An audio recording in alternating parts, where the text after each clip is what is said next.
Hello, everyone. Thank you for joining us today at the Atlantic Council Global Energy Center for this discussion on the future of carbon capture, utilization, and storage technologies and policies under the Biden-Harris administration. My name is Lee Beck. I'm the CCUS Policy Innovation Director at the Clean Air Task Force. We're an environmental organization and also Senior Fellow here at the Atlantic Council Global Energy Center. It's an honor to welcome you to today's discussion. At the Global Energy Center, we're proud to host this event today as it is relevant to our work on climate change, net zero emissions, and the role of advanced energy technologies. In particular, we've been discussing a variety of carbon capture technologies and projects around the world in our energy source innovation stream, which is regularly hosted by the Center's director, Randy Bell. Before we get started, I just have a few housekeeping notes. This event is on the record, and we're currently live streaming on Twitter, Facebook, and YouTube. We encourage you to post and engage with us on social media by using the hashtag ACEnergy and by tagging us at AC Global Energy. We'd also love to hear your questions. If you're joining us via Zoom today, this will be possible by submitting questions at any time, really, during the discussion in the Q&A function, which is at the bottom of your Zoom screen. And with this, I'd like to turn to our discussion today. With increasing climate ambition and the need to achieve net zero emissions by mid-century, carbon capture really has been receiving increasing attention globally. The US government has done more than any other government in the world to commercialize carbon capture. And in 2018, Congress, with bipartisan support, has passed the 45Q tax credit, which, from my perspective, is basically an inverted price on carbon, which will provide about $50 per ton of CO2 stored. California, which has recently made a lot of headlines on carbon removal in particular, also passed its own carbon capture protocol under the Low Carbon Fuel Standard in 2018. So fast forward, here we are today, 2 years later, and now there are more than 30 different carbon capture and carbon removal projects in various stages of development in the US. They include new applications, business models, technologies, innovation. And as you might remember, in his town hall discussion, President-elect Joe Biden actually called out carbon capture as necessary innovation to reach net zero emissions while also creating regional economic opportunities and jobs. So with this, I think the key questions that we're going to answer or try to answer, ask ourselves and answer today in our discussion is what is needed to build on these 30 projects and actually establish a carbon management market? What is the future of 45Q? What's the role of 45Q? And what are the prospects of carbon capture policy in a potentially divided Congress and the Biden-Harris administration? So to answer and discuss some of these questions, I'm super excited and really honored to welcome my esteemed panel, Allison Anderson-Book, who's the Vice President of Energy Transition at Baker Hughes, Aaron Burns, who's the Director of Policy at Carbon 180, Brett Perlman, who's the CEO of the Center for Houston's Future, and Rich Powell, who's the Executive Director of ClearPath and ClearPath Action.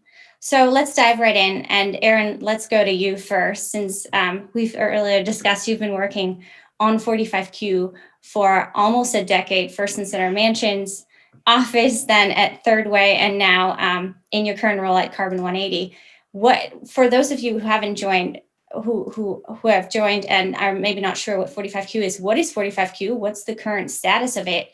And why is it important for carbon capture and carbon removal from your perspective? And most importantly, while we're talking net zero emissions, why is it important for climate? Absolutely. So Lee mentioned 2018 and 45Q. In 2018, at the beginning of the year, we had a bill called the Future Act enacted, which updated 45Q. So this was a tax credit that had already existed. It made a lot of important updates. So it increased the value, recognizing that especially for certain applications of carbon capture, you're going to need a higher value. It included direct air capture, importantly, for the first time. It included non-EOR utilization for the first time. It made changes to thresholds for qualification to make sure that more industrial sources were eligible. Several other changes. One of the most important things about this update is that as part of that change, you don't just get the bill passed. You also have to wait for IRS to provide guidance, and that took a pretty long time.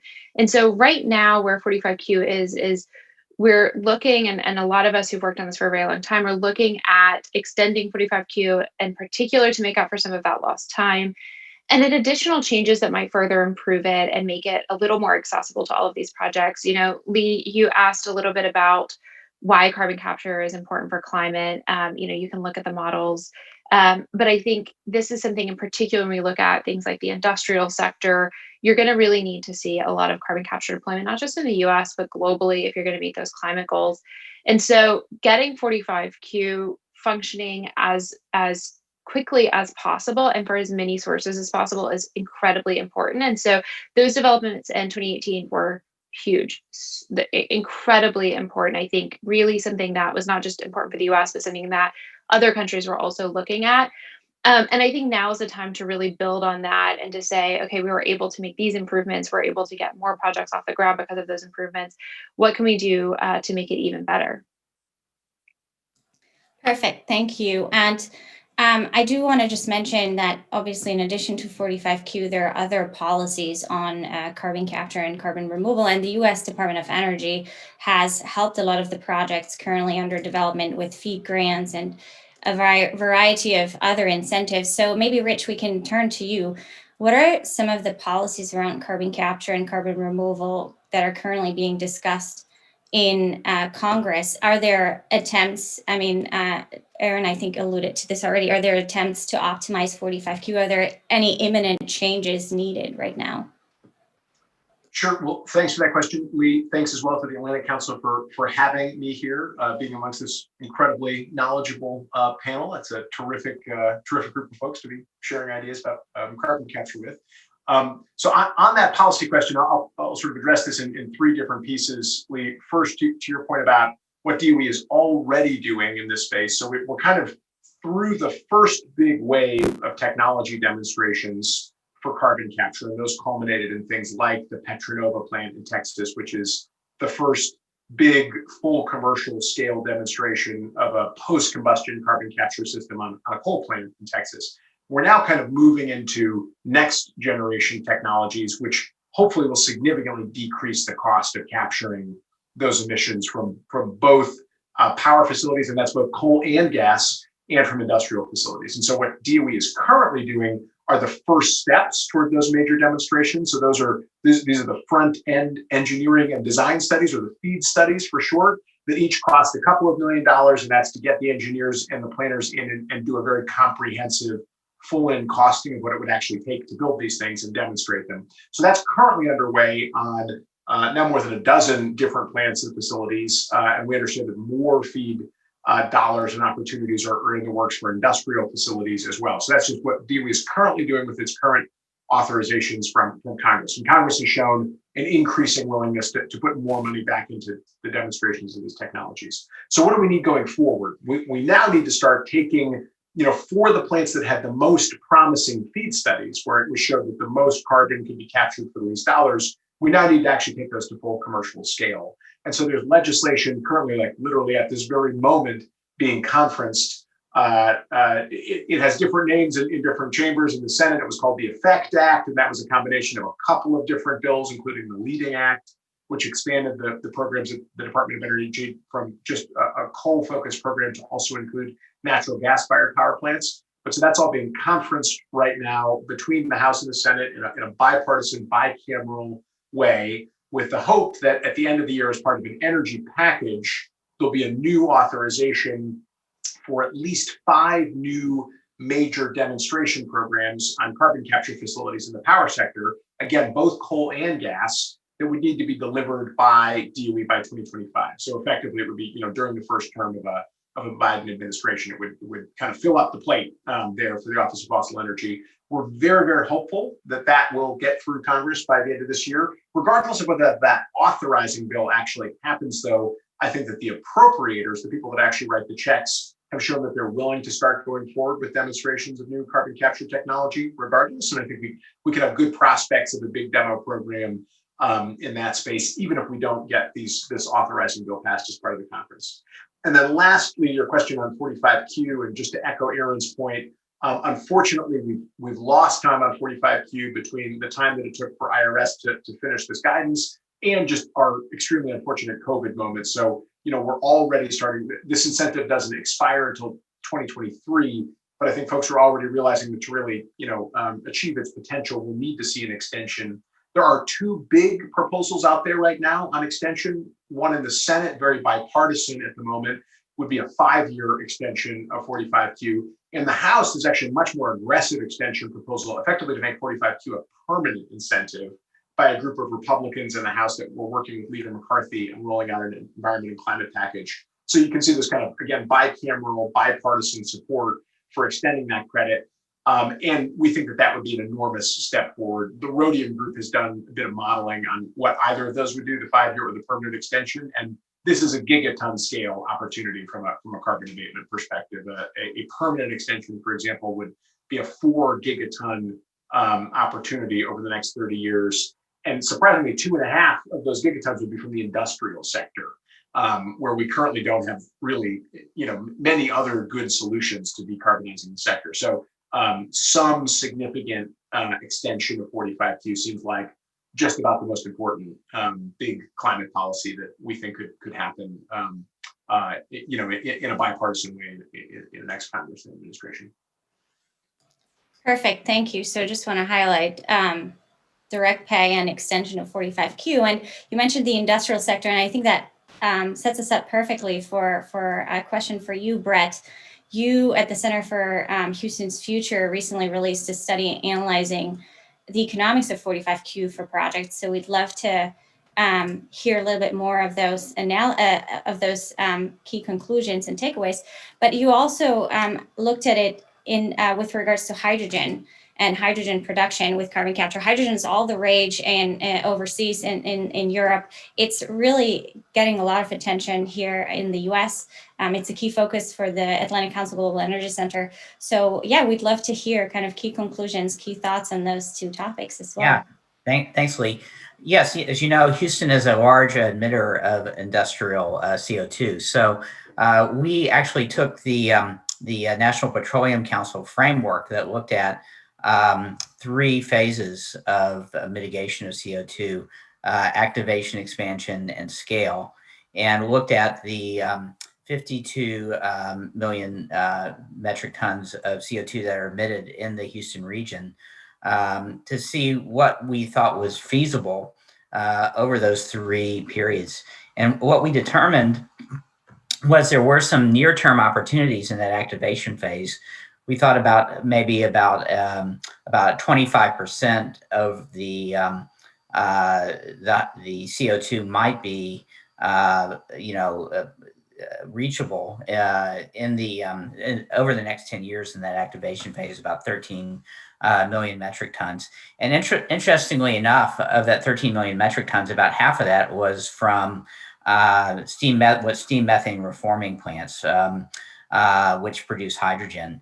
And so it's interesting that there's not only an opportunity to sequester CO2, but there's an opportunity to convert what we now think of as gray hydrogen into blue hydrogen and start to create a market around hydrogen in the U.S.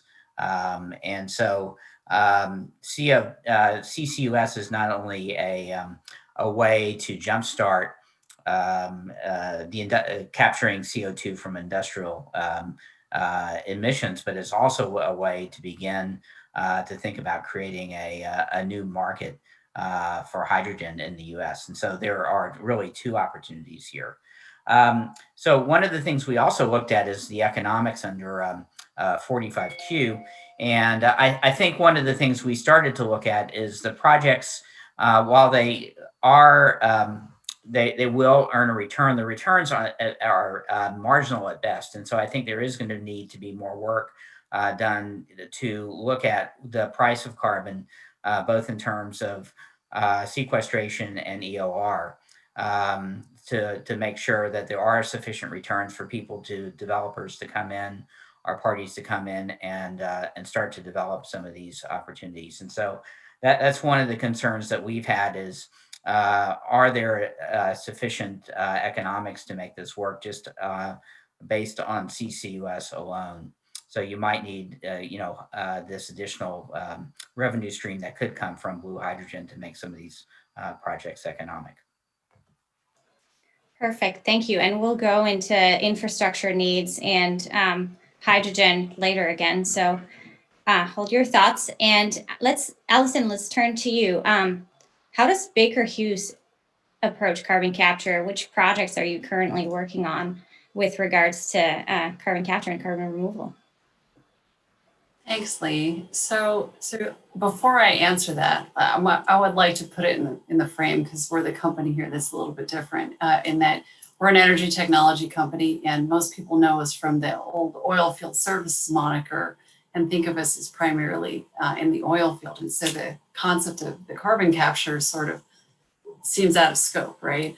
But we're actually an energy technology company that has some sort of product or service in nearly every aspect of the CCS supply chain. We've been working in CCS from the storage side for a couple of decades, actually, starting with EOR, and then we have solutions everywhere along the way. But since you asked specifically about carbon capture, we approach it from a technological innovation side of the shop. You know, we're talking about policy ostensibly today, and a way that you can enable CCS is to create markets, right? You have to open up the market in some way. And surely when you put a financial incentive on the table, that helps, but it never gets you the whole way there, right? You've got to have companies like ours actually driving down the overall cost of the project itself, whether it's the front end capture side in the sort of how you monitor it for leaks the whole way down the pipeline, so to speak, to the storage side, and then optimizing a field site. You've got to think about lowering costs. And so first of all, we're thinking about lower cost solutions for capture.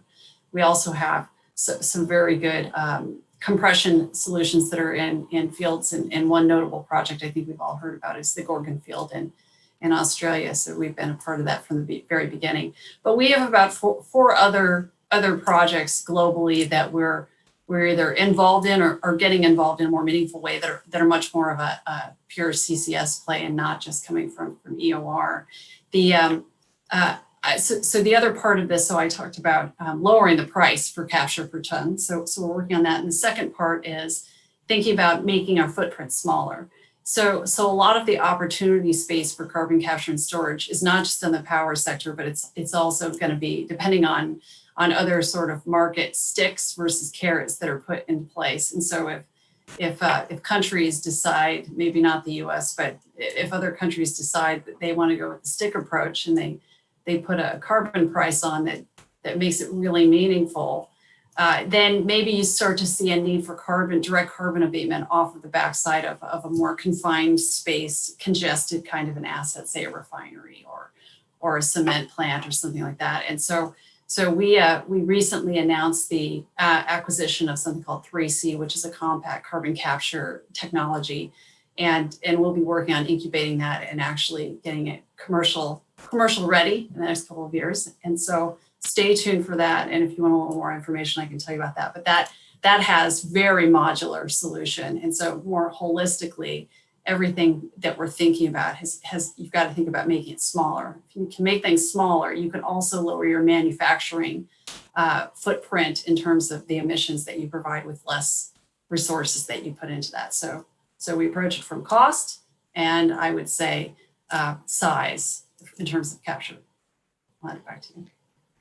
Perfect. Yeah. And I appreciate this reference to making it scalable. And I mean, first of all, I think this will be a big R&D priority for DOE, hopefully going forward, making it scalable, reducing costs. But then also, of course, having available cost-effective solution might create a more supportive, amenable political economic environment to actually have more comprehensive climate policy in the US. So appreciate you elaborating on this. And I'd like to drill a little bit deeper into how we're seeing carbon capture unfold in the Biden-Harris administration. And maybe I want to go back to Aaron at this point, actually, because Aaron, Carbon 180 recently submitted a transition book with priorities, particularly on carbon removal. So I'd love to kind of hear you summarize some of these high-level priorities to scale carbon capture and carbon removal. And of course, invite the other panelists also to add as they'd like. Yeah, absolutely. So I'd say, first of all, we're really excited about the Biden administration and what they might do on on carbon capture in particular. This is something, I think you mentioned this, Lee, but this is something that we saw consistently seen in the Biden Sanders Unity Task Force. We've seen it in a lot of major climate action, but it was something when the official transition website went up, you saw negative emissions listed really high up on the priorities list. So we're very excited about what this administration might do as an administration that's really going to prioritize carbon capture. I think for me, there are kind of three big first things that I think of as opportunities for this administration. The first is, so we've talked a little bit about the Department of Energy, and in particular, the Office of Fossil Energy, where all the carbon capture research really happens, or the vast majority of it. It's really time to update that. Rich talked about the EFFECT Act. We've got the Fossil Energy R&D Act, but I think, depending on what happens with those authorizations, that this administration can go even further. Historically, this has been an office that's really focused on coal applications. I think it's time to be much more industrial focused. It's time to be motivated primarily by climate and by carbon management, and not any sort of particular resource. It's time, and something that's in both authorization bills, to look at things like direct air capture and not to just look at point source CCS, to expand carbon utilization opportunities. Congress, through the appropriations process, has been not only appropriating money for direct air capture and money for industrial capture, for natural gas capture, but also more money for carbon utilization. So we've seen really a doubling of the funding, the year-to-year funding in recent appropriations bills. I think one other thing I'll mention at the Department of Energy that we're excited to see under this new administration is what they'll do on carbon storage. I think there's a really big focus on, on the capture piece of this, and a big part of that puzzle for the whole, if we're thinking about an entire, set of technologies being deployed, a new carbon capture sector, we're going to need a lot of geologic saline storage. This is something that the Department of Energy has a lot of expertise in, and so I think you could see a lot of really cool things happen there.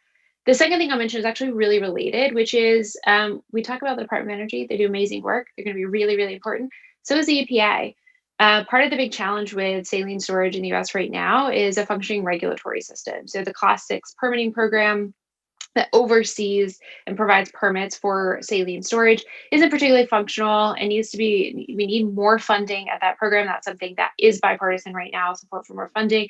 So we need to see not just more money going to that, better resources. We need more staff at EPA in that Class 6 program working on it.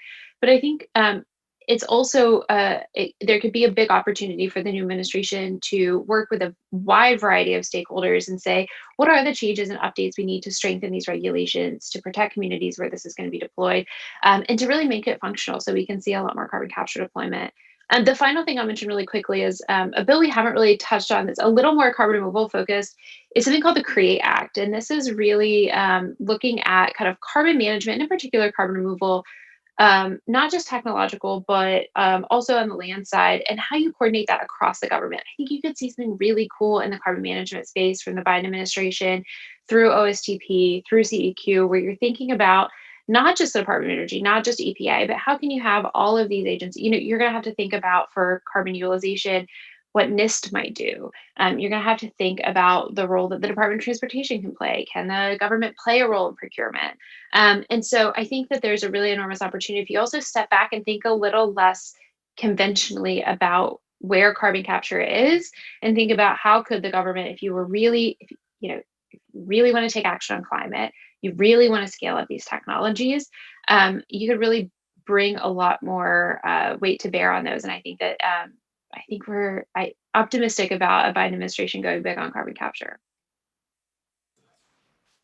Perfect. Thank you. This sounds really great. I also just wanted to turn quickly to the audience and remind everyone, please do submit questions in the Q&A section at the bottom of your Zoom screen. We'd love to hear them.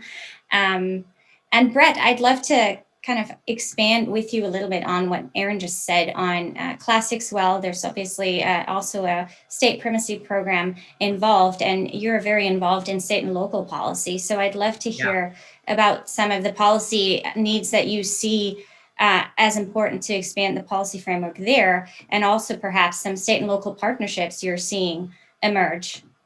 Well, I think a lot of the, this is where the rubber meets the road in some ways, because you need basically a collaboration with state and local officials in order to make this work. And so what you mentioned about primacy is one of the issues that I think needs to be addressed, where you do have state environmental regulators getting involved in permitting and EPA deferring and getting state regulators involved in class 6 injection wells. They do it in class 2 injection wells today. So that would be a way to hopefully speed along the process.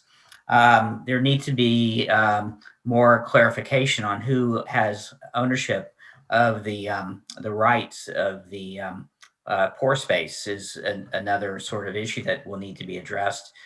So it's clear that when you inject CO2 into the ground, that there is clarity on the legal rights. And then also landowners will want more clarity around transfer of liability to the state. And so this is, like I said, these are some of the issues that need to be sorted out in order to get this developer culture to start to develop, which I'll maybe talk about in a few minutes, to get some of the folks who will want to start to make investments in creating this market that was mentioned before going. So I think it is not only the set of incentives and the manufacturers like what Baker Hughes is doing, but also the clarity in the regulatory framework that needs to happen at the state level in order to make this this market start to take hold. Yeah, if I could jump in on that one. So Brett, you sort of you're alluding to a potential partnership that I'd like to highlight here, and the success of a lot of what we're doing in the space, and I would say hydrogen and other things, is really going to be predicated on the strength of your ability to collaborate, right? Because anybody who tries to go this alone has to bear a really sort of unnecessary cost on your own. And one of those things that sort of Brett, you know, in the partnership, you know, the Greater Houston Partnership and Baker Hughes are not going alone. Like, we're going to try to help, not by, you know, coming into town with a big bag of money, but with actual sort of a policy lens to think about how we can help in our local community as well. And some of the hydrogen and potentially CCS work that the city of Houston would like to do. And so I really think that the future of CCS isn't strictly rooted on just driving financial incentive. It is about sort of working together. And when you do that community building framework as well, you have an ability to bring other people who might have been reluctant into dialogue very early. And I think that that's really exciting. And that's a strength of what you're doing, Brett, the Center for Houston's Future and Greater Houston Partnership. And then if I could take one more second since I have the floor, I'd also like to add that what's good in these moments is that you can highlight a range of different policies and a way of thinking about technology where it's not about picking one or the other, okay? It's about thinking about how you can build a concept together with different stakeholders that meets a performance objective, okay? So some of the things that make policy great are when policy is rather agnostic and doesn't say, you know, you coal person, you get this much, you oil person, you get this much, renewables, you get this much, but more so, we are literally trying to solve one of the world's greatest societal challenges. As such, the energy transition is essentially the world's greatest performance standard. We have to get to net zero by 2050 as a global society, right? To stay off a 2-degree change in temperature. So if that's the case, like, that is really exciting. Companies like ours, in partnership with many of the other people here, are really going to actually meet that challenge, I think, early. And this is why I have a blue sky background, because I'm optimistic about the power of people coming together to look at a performance standard. So it's about reducing CO2 any way we can. And CCS is the only clear direct abatement technology that's out today. Who knows what will come in the future? But that's what we have right now. Perfect. Thank you, Allison. I'm so glad to see this partnership really prospering and progressing carbon capture. But I do want to say thank you to the audience for submitting a bunch of questions right here, clarifying questions. So before we build on your point, Allison, and going to discuss what kind of infrastructure is needed to achieve net zero emissions, I do want to answer some of these follow-up questions. So one question is when the IRS final 45Q rulemaking is actually going to come. I've recently heard imminent, perhaps by the end of the year before the inauguration. So maybe Rich, you've heard something else, but maybe Rich, you can also help me answer a few more questions here. What does it actually take to fix the class 6 well logjam or the expected logjam, the bottleneck? And then are we seeing some other states apply for primacy? And then finally, what's the status of the text? Somebody's asking, when is it actually happening? Where are we on the technology? Sure. Well, those are a bunch of great questions. So each in turn, I've heard the same on the 45Q sort of final guidance that imminent, sort of any week now. I think it will be a priority for the current administration to get that finalized between IRS and DOE before the end of the year. So we're very hopeful that that's soon, and the path that they indicated that they were going to go a few months back with the proposed rulemaking was, I think, very broadly accepted and acceptable. So I don't see any issues with that going into a future administration. On the EPA issue, the class 6 log jam issue, there are two routes to this. One is to take some of that caseload off of EPA and take it to the relevant state authorities. And so there have already been class 6 primacy granted to both North Dakota and to Wyoming. A number of other states have applications in the works. My understanding is Texas is not yet one of them, but it needs to be one of them soon. Brett, you could correct me if I'm wrong on that, but I think it's very important that Texas also take this on as well, because that's very likely to be an epicenter for this technology going forward. So part of it's just kind of taking it off of EPA and putting it to very competent agencies at the states to take on some of that work. And then I think that there's just going to be significant internal reform and work and streamlining to do by the next administration just within EPA and its process. Folks should remember the first of the class 6 wells that was granted to ADM a few years back took literally years and years to get that permitted. And ADM has said publicly that they'd be reluctant to do another one, given that how difficult that process was. So I think there's just going to be significant work within EPA to get that to the same level of rigor and certainty in the outcome, but find a way to do that a lot faster. Part of it's just a resources question. And so in this last Interior appropriations bill, more dollars were given to EPA to staff up that department to get more folks working on it. So part of it's just getting the right internal resources at EPA for that. And so that's something a lot of us are working on from just the appropriation side and encouraging more dollars to flow that way.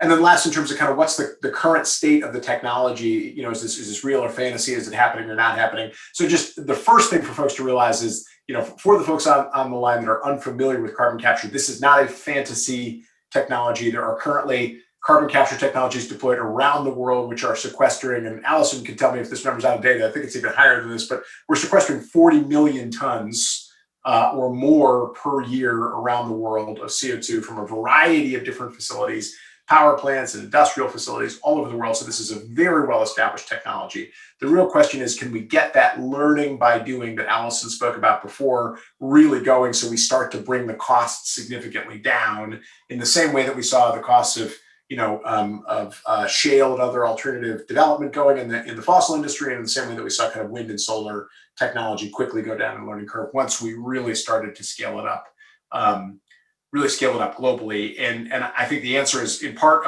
a policy answer. We just need to get enough of these policies put together so that we can get that learning by doing happening. There's also a technology answer too, and there's some really cool new technologies that are currently being demonstrated around the country. If folks aren't familiar with net power, you should look that up. It's a new build natural gas carbon capture plant that's currently being piloted in LaPorte, Texas, that is kind of completely re-engineered how a gas plant would work with carbon capture in mind, and takes a lot of the additional costs and the parasitic load out of the process of carbon capture. It may actually even create literally just a better way to generate power from natural gas, and it sort of happens to be a way that does it without zero emissions. It's also a natural gas plant that doesn't have to use any water, because it uses the CO2 to turn the turbine instead of steam. So it's a natural gas plant that you could site anywhere, even in a place that doesn't have a large body of water to play with, which is potentially game changing, and also has no other emissions, has no NOx emissions, for example. You can put it in the middle of a large city that's a non-attainment zone. So it's really potentially game changing how you think about that. And then there's a similar really interesting suite of new technologies, to Allison's point, many of which are much more compact, coming down the road for point source and post combustion capture. Ion, for example, is a sort of still a startup scale technology, but is now getting ready to demonstrate it. Much more kind of compact water light solution to post combustion carbon capture that a small company in Colorado is preparing to demonstrate, that could be disruptively less expensive to do that capture technology. So a number of these are really close and getting ready for the demonstration phase now. I think I answered all the questions, Lee. I'm sorry if I missed one. I think you did. I think that was excellent. Thank you. And I think it again set it up perfectly for the next question. We heard from Allison about net zero emissions. Brett, you talked about markets. And Aaron, you talked about carbon removal and industrial decarbonization, and Rich, obviously, saline storage, very important. So let's talk about the infrastructure needed to achieve net zero emissions. As we say here in Washington, there is infrastructure week is every week. And there are rumors that there will be finally an infrastructure package, maybe in the next Congress. But with regards to CO2 infrastructure, the EU, UK, Norway are investing hundreds of millions in building carbon management markets to decarbonize industrial clusters, to really have transport and storage infrastructure available for these projects. So in the US, we're still building most of the 30 projects that I talked about earlier, and half of them are in industrial decarbonization, by the way.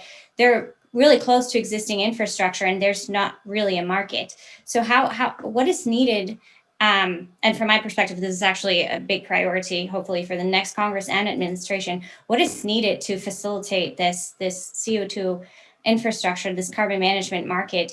Maybe Aaron, this is a good question for you, given that it really straddles both carbon removal and carbon point source capture, as you called it earlier. Yeah, absolutely. So I'm glad you brought up the EU example, because I think something that I'm excited for this administration to take a look at is really how we think about scaling up carbon management technologies. I think in the US, there's been, Rich talked about Petronova and some of those big projects.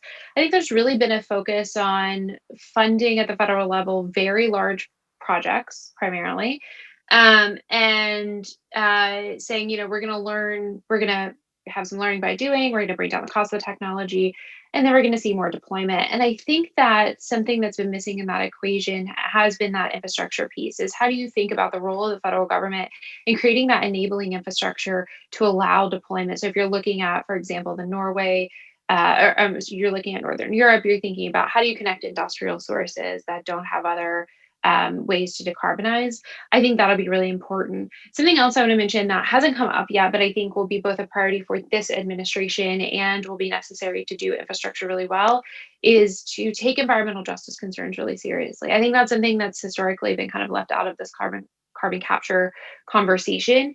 But when we think about building new infrastructure in the US, to do so effectively, to do so safely, to get this really scaled up in time, I think at the very beginning, we need to be talking to communities where this is going to be deployed. We need to be talking to environmental justice organizations. We need to be taking their questions and concerns seriously and not just as an afterthought. So we need to be thinking about what are those. We recently launched our environmental justice initiative. Our COSAR, our team is leading that.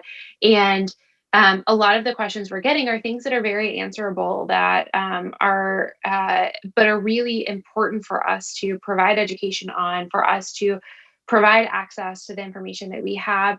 And I think it can really guide not just the kind of obvious things around infrastructure on, on things like EPA regulations, but also, Rich talked about net power and NOx. Like, what are the potential pollution benefits to retrofitting carbon capture on some of these industrial plants and communities that have had to bear the brunt of fossil emissions? Not just, this isn't just a CO2 problem. This is also, a local pollution problem. This is a problem that, these frontline communities have had to really bear the burden of. So I think that that's something where, carbon capture can not just be about climate. It can also be something that is beneficial to frontline communities.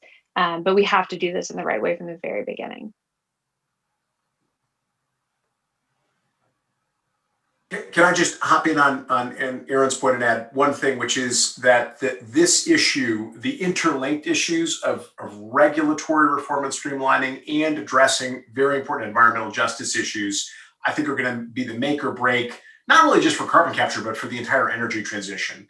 I think we should all remember that this unbelievable build out of new infrastructure that's going to be required for the energy transition, a big portion of which is going to be carbon capture, is going to play out in the backdrop where it is virtually impossible to build any new major interstate infrastructure project today in the United States.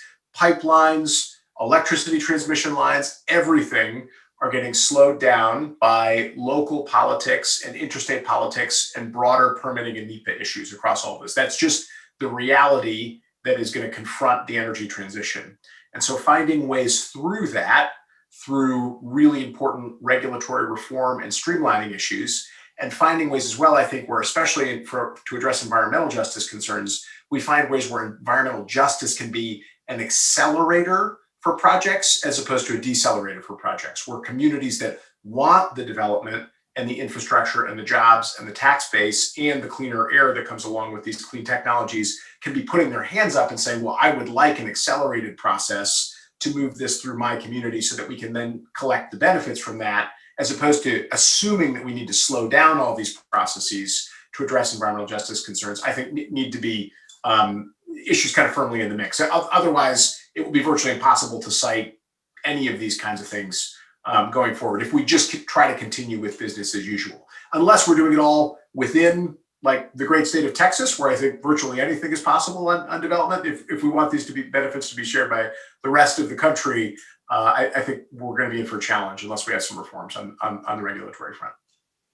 One thing I'd add, I think Rich and I probably have different perspectives on what needs to change on the regulatory side, and I certainly on the kind of streamlining language. But I do think one thing I want to pick up, Rich, is I do think, yeah, like I think there's an opportunity to do this. Like, I think sometimes that in the climate space and certainly in the carbon capture space, we can think of having to, that EJ just presents challenges. I think this is a big opportunity to find those communities that want to host this, to do this in a way that's really durable. So I do think, while we might disagree on that EPA thing and some of the specifics, I think this is a really big opportunity. Well, I really do think there is an opportunity to kind of flip this whole debate on its head and start to think about this as an economic development opportunity, just as you guys have been talking about it. And to kind of build on the point that Allison made earlier on, really this needs to be about collaboration, and we need to develop these processes so that they are inclusive and they start to bring about all the things that we've been talking about, whether it's these new technologies, whether it's learning by doing so that we can reduce the costs, whether it does involve various stakeholder concerns or community concerns.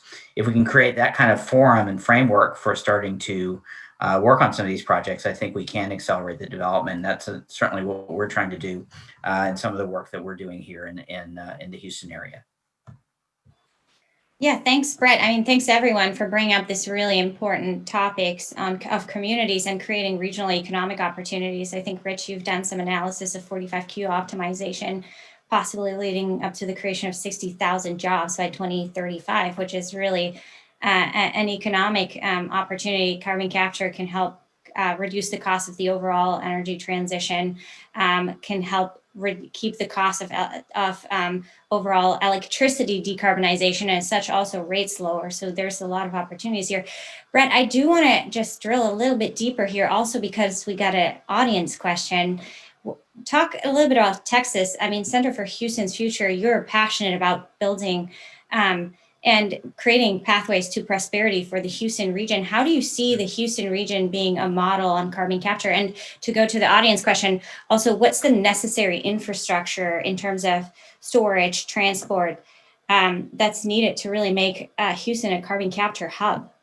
Well, it's a great question. I mean, we have a lot of the pieces in place already. We have a lot of, a lot of this, the ship channel in the area in which a lot of the industrial emissions, these plants are today, A lot of the infrastructure already exists, whether it's the pipeline infrastructure, whether it's places where you can sequester carbon.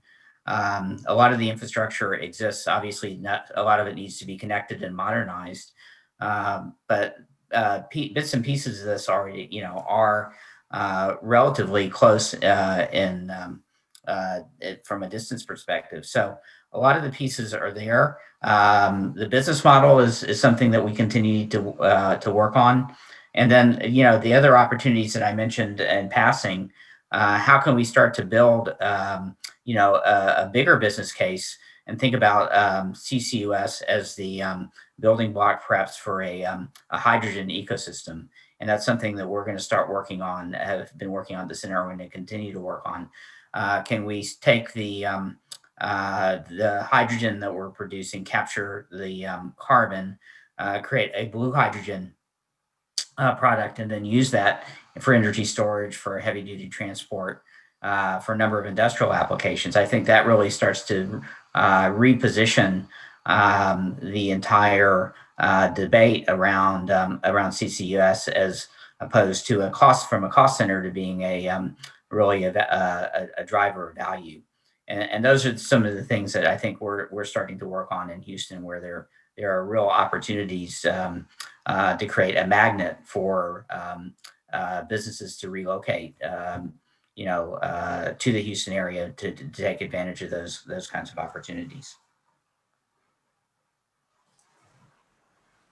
So if I could just quickly interject a little bit on this topic of infrastructure. So it's easy at times for companies and think tanks and groups to think about infrastructure almost in a vacuum. But I'll have like one thing that's on innovation, and I've got one thing is the cautionary tale. We're in the middle of a global pandemic, the likes of which that we've never had to deal with economically before. Okay. And so while there are a lot of different proposals that are floated, not just with the US government, but around the world, that would address things like infrastructure, where the rubber meets the road is not knowing when it ends, so to speak, and what do the stimulus dollars look like, and how much will go to things like infrastructure. I would say in the United States, there might be a bigger need for the infrastructure around power lines currently out in the western part of the United States. And that's a clear and present risk that has yet to be addressed, both at the state level or federal level. So I just put that out there as food for thought. So we can talk about that subject, but infrastructure always is difficult. So when it comes between feeding people and powering, we're always going to feed people first. Okay, that's the US way for sure, right? So having said that, how we think about infrastructure, we do need to think, as we innovate around carbon abatement, we also have to think about how do we innovate around infrastructure. Okay, it's always expensive. It's analogous to like when somebody goes back and like a lady colors their roots, or a guy gets a haircut and his hair goes from being this long to this long. Hardly anyone notices. No one likes to spend money on it, and we always have to. Okay, and so infrastructure is in that same category, but we need it. And so there are things that we can do as project developers, as like Baker Hughes, as a manufacturer of technology and products and services, is we can think about how to change the nature of infrastructure. And so for us, that might be shifting from conventional steel pipe infrastructure for transporting CO2 to something like what we have in the field today, which is something called polyflow, which is a non-metallic pipeline.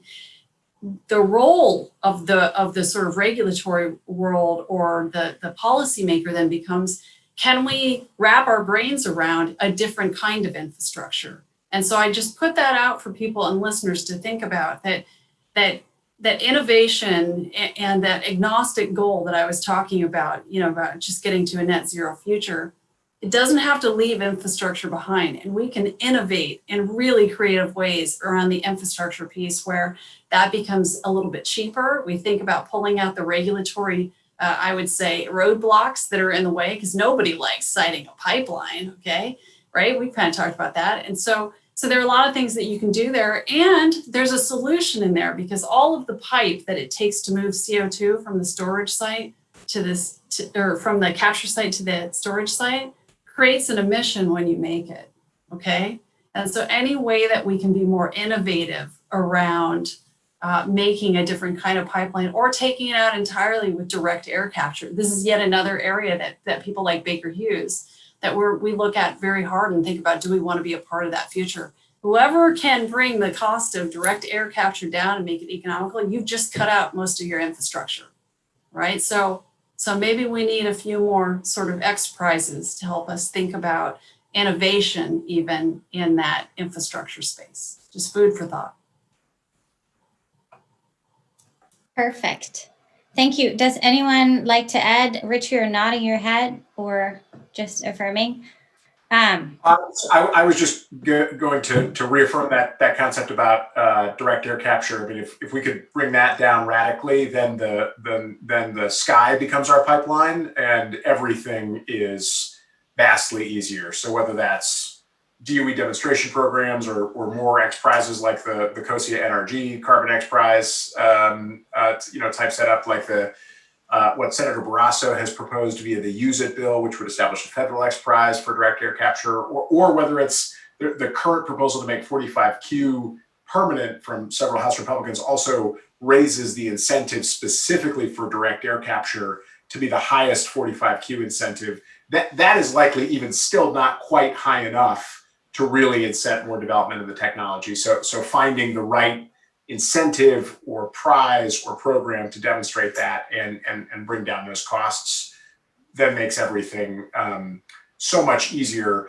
You already have a number of big utilities that have said they're going to get to net zero by 2050, and they've literally put millions of tons of carbon capture into their plans. So there's a well-established market already for the technology. We just need to get it down to some kind of reasonable cost where we can deliver, at the very least, 100 million tons or more in the US a year with very high reliability, within a decade or two. And I think if we could get there, then so much else about the energy transition becomes much more straightforward. Perfect. Thank you. I do want to pick out one aspect of infrastructure because there have been multiple audience questions on what policies are needed to shift to saline storage. Just for background for the audience, of the 30 projects that are currently in development in the US, about half are considering saline storage or are looking at a combination of EOR in the short term and saline in the long run. So I'd like to pose this question to the panel. I know, Aaron, you talked about this a little bit, or Brett. Who'd like to go first? I'll be quick. Improving Class 6. I think that's the biggest thing we can do to move to more saline. That's the regulatory Class 6, just to use, not to be too jargony, that's the regulatory system or like the permit that you need for saline storage. Anyone else would like to add anything? Okay. Oh, yeah, go ahead, Red. I think, just continuing to put together the business case for making that work. So the economics, I think, are still, need to be proven out at scale for those kind of projects to be successful. Yeah, and I think you also mentioned to me beforehand, really fostering a developer culture for building more carbon capture projects. Exactly. It's the idea of trying to bring everybody together to the table to try to start working collaboratively on these sorts of types of projects, which is, I think we're starting to see some of that, but obviously there's, I think, more work to be done to try to get more first movers involved in these in the projects. Perfect. And then perhaps also building on the Carbon Safe program that's already being run by DOE. Okay, so we're almost close to time here. So I'd like to pose a lightning round to the panel. We talked about 45Q a lot. We heard a lot of ideas of how to make it better, having something for DAC, for industry, extension, direct pay. What is the most important of these optimizations in the short term? I'll give you one sentence or less.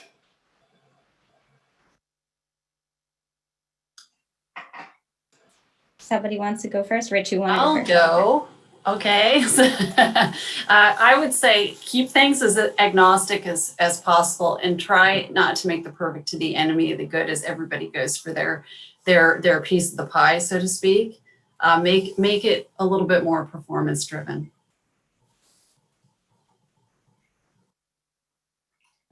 Extension. Ideally permanent. Eliminate the thresholds and more money for DAC to saline. Yeah, I think I'll build on the innovation point. I think we need to start an innovation pipeline around some of these things. So I think the more we can do to innovate in this space, the quicker this will go. Excellent. Thank you so much. Is there anything any of you would like to add before we close this excellent discussion and session for today? Any last thoughts? In lightning round form. Great. Okay. With this, I think I would like to thank you as my panel today for joining us. I thought this was a really exciting and insightful conversation.